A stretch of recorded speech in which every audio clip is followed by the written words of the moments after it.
చంద్రబాబు నాయుడు గారి మీద ఇంతకుముందు నమోదైన కేసులు, చివరికి తాను జ్యుడిషియల్ రిమాండ్లో ఉన్నటువంటి కేసులు ఏవైతే ఉన్నాయో వీటన్నింటినీ తాను ముఖ్యమంత్రి అయిన తర్వాత తన కింద పనిచేసే సిఐడి మిస్టేక్ ఆఫ్ ఫ్యాక్ట్స్ అంటూ ఆ కేసులన్నింటినీ వరుసగా క్లోజ్ చేసుకుంటూ వెళ్తూ ఉన్నారు. ఆ క్లోజ్ చేసుకుంటూ క్లోజింగ్ రిపోర్ట్స్ క్లోజింగ్ ఏమంటారు పిటిషన్లు వేస్తూ పోతూ ఉంటే ఏసీబీ కోర్టు వాటిని అలో చేసుకుంటూ వచ్చింది.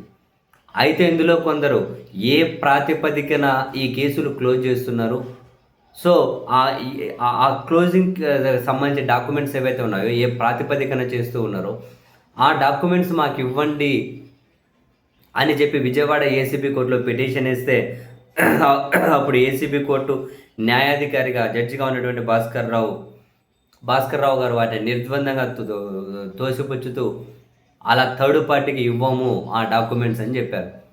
అప్పుడు హైకోర్టులో కొన్ని పిటిషన్లు దాఖలయ్యాయి అండ్ పబ్లిక్లో కూడా చర్చ జరిగింది.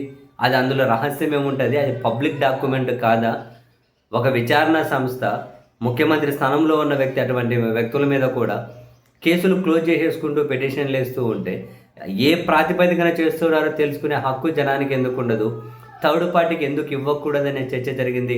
ఆ మేరకు హైకోర్టులో కూడా కొన్ని పిటిషన్లు కూడా దాఖలయ్యాయి. సో బహుశా వీటన్నిటిని పరిగణలోకి తీసుకున్నట్లుంది హైకోర్టు. తాజాగా ఒక కీలక నిర్ణయం తీసుకుంది. క్రిమినల్ కేసుల రికార్డుల కాపీల విషయంలో ఇకపై కేసుతో నేరుగా సంబంధం లేని థర్డ్ పార్టీ అంటే మూడో వ్యక్తి కూడా రికార్డులో ఉన్నటువంటి తీర్పులు, ఉత్తర్వులు, ఇతర డాక్యుమెంట్ల సర్టిఫైడ్ కాపీలను పొందేందుకు అవకాశం కల్పించింది.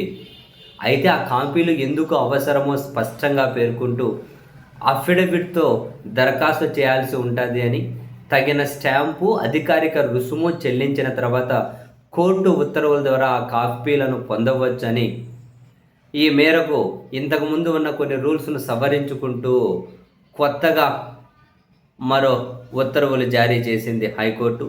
ఈ మేరకు వాళ్ళు ఒక గెజిట్లో ప్రచురించాలని హైకోర్టు రిజిస్ట్రార్ జనరల్ని ఆదేశిస్తే, అంటే ఈ మేరకు ప్రభుత్వాన్ని ఆదేశిస్తే హైకోర్టు రిజిస్ట్రార్ జనరల్ కూడా న్యాయశాఖ కార్యదర్శిని ఆ మేరకు ఒక గెజిట్ ప్రచురించండి అని చెప్పి కూడా కోరారు. సో ప్రభుత్వం ఒక గెజిట్ జారీ చేయబోతుంది. సో క్రిమినల్ కేసులకు సంబంధించి క్లోజింగు ఎందుకు క్లోజ్ చేస్తూ ఉన్నారు, అసలు దానికి సంబంధించిన తీర్పులు ఏంటి, దానికి సంబంధించిన సర్టిఫైడ్ కాపీలు ఏంటి, ఇవన్నీ కూడా స్పష్టమైన కారణాలు చెప్పి కొంత ఫీజు చెల్లించి థర్డ్ పార్టీ వాళ్ళు కూడా ఇక తీసుకోవచ్చు.